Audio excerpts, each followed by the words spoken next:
Hi, I'm Josephine. Today I'm here to give you an update on the Transformer Table 3.0. If you haven't seen my unboxing video yet, you can click over here or find the link in the description box down below. So I've had this since April of 2021, and between then and November, I've probably used it less than 10 times. So I was holding off on making this update because I wanted to just really test it out before letting you guys know what I thought about the table. So I apologize to those who watched the unboxing video and asked for an update, and I never got around to making one. So here it is. I hope you still want to see this. So our previous setup was we ate at the counter. We had this table without any panels, and it was just shrunk to the 2-seater size, and we had it tucked in a corner somewhere against the wall. And where the table currently is right now, we had an 8x10 rug and our couch pushed over here, and behind the camera over there is my daughter's playpen. So she basically took up our entire living room area. But now we moved the couch to where the camera is right now, and our table's right there. And our house turned out to be so much more homey with this setup, so we decided to keep it like this permanently. So on to the actual review itself. The table works as advertised. You can expand it or shrink it according to your needs. Right now we have 4 panels out. I don't know how well you can see it. The bench is behind the table over there, and it also has 4 panels. The most people we've had around the table so far was 9 people, and it fit everybody comfortably. We had about 600 pounds, I would say, on the bench, and it seemed to hold up very well. The bench is very sturdy. Our usual setup is we have 2 chairs over here and 2 chairs on either end, and my daughter's high chair over here. She gets this whole side because she's a mess and I don't want her touching any of our white chairs. And yeah, it worked really well. I haven't tried it with all 5 panels out yet, but this middle bar over here, it slides back and forth really easily, so you could adjust it to the center however you would like pretty easily. Same thing with the bench. There's like a block down there where you can slide left and right to make sure that it's centered.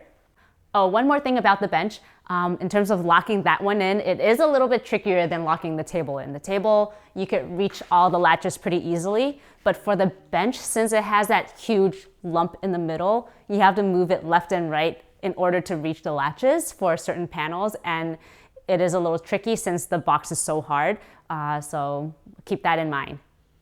The bench and the table are actually really heavy. So one trick that we did was put felt pads all over underneath the table and the bench. It was really hard to do the bench because it was just so bloody heavy. My husband had to lift it up and I had to stick them on really quickly, and he was struggling with that. So be careful when you do that. Don't hurt your back or anything. But after sticking all the felt pads on, it was so much easier to just slide things to where we wanted it. One thing I don't like is, well, it's good and bad. It's very solid wood, but the fact that it's so heavy makes it hard to move around, especially the panels. So we also have the coffee table where you're supposed to store the panels, which is a great design, but pulling them in or pulling them out and putting them back into the coffee table is quite cumbersome. And since it's so heavy, it's easy to kind of drop it or not hold it how you exactly want to hold it. So you could ding it or scratch it in the process of moving it. So be careful with that. We did get a couple of dings here and there from moving the panels in and out. The coffee table itself, it's nice, but it doesn't really fit our space. We have this open concept where the dining room, living room, kitchen is all in one big room. So it doesn't really fit in our living room space very well. It's just too big and chunky, but I think it would look well in someone with a larger space where it could just kind of sit nicely in the living room around with some couches around it. But for us, we had to put it in a different room off to the side and go down there to get the panels out. Pulling the table apart, it's pretty straightforward. There are latches underneath where you could unlock and then pull the table apart and remove the panels relatively easily. The last panel that's attached to the side sometimes gets stuck, so you have to give it an extra yoink. For the bench, I believe one of the panels has to be in a certain spot in order for it to fit correctly. Otherwise, it won't close together. But apart from that, it's working pretty well.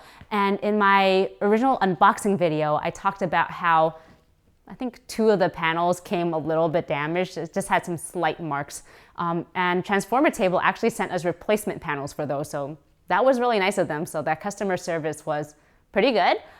So if you have any problems with your table, if you end up getting one, just definitely reach out to them to see what they can do for you. We've been really protective of how we use the table, so I'm not sure how it'll handle normal wear and tear. I use placemats, coasters, pot holders during every meal. I make sure my paper is sufficiently padded whenever I need to write something using the table, and I even put my laptop on top of a placemat to make sure the heat doesn't get to the table directly. So if any of you have any information about how the table would handle less protective usage, let me know in the comments section down below. I'm sure people will be really appreciative of that information.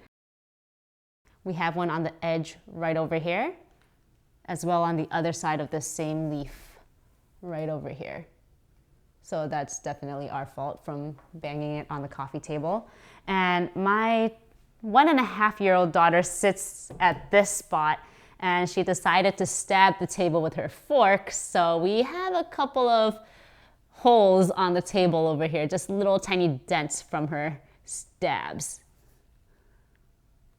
In terms of maintenance, it's pretty easy to clean. I usually just spray it down with this Force of Nature spray over here and wipe it down, and it doesn't leave any residue. I haven't seen any discoloration or any issues from using the spray. I don't know about other cleaning products. If you tried other things, please let me know in the comment section down below. One thing I have noticed is, I guess it's true for any type of table with a leaf, is that food can get stuck in between the panels, and that can be a bit of a pain to clean because you have to pull the panels apart. And like I mentioned before, it's heavy, so it's a pain to do that.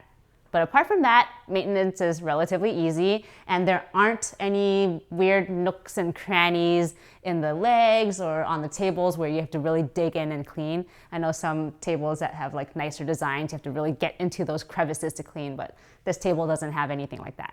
Overall, we're still very happy with this table. If my opinion about this table changes in a couple of months, I'll give another update. But for now, we've been using it every day for every meal for the past 2 weeks or so, and I'm really happy with it. So I hope you found this review helpful, and let me know in the comment section below if you end up buying this table or if you have different opinions about this table if you own one. All right, have a good one. I'll see you next time. Bye. The detail section? The description box down below. Description box down below. Pause. I don't know where to put it. Are you recording again?